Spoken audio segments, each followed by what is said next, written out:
വെട്ടവക്കനം വന്ന് തിക്കുമുട്ടി നടക്കണ്ട കോട്ട പോക വട്ടത്തിരിയ തൊങ്ങനെ കൊണ്ടാട എപ്പത്തെട്ട് പറയണ്ട കുത്തു കെട്ടി മറിയണ്ട വെറുതെ വക്കണം കൂട്ടണ്ട പെട്ട് തിരിയണ്ട വെട്ടവക്കനം വന്ന് തിക്കുമുട്ടി നടക്കണ്ട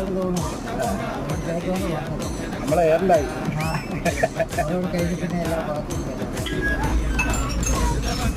എൻ്റെ വീട്ടിലുണ്ട്. വിശേഷം സുഖം കിടക്കുമായിരുന്നാ? 4 പേർക്ക് മതി.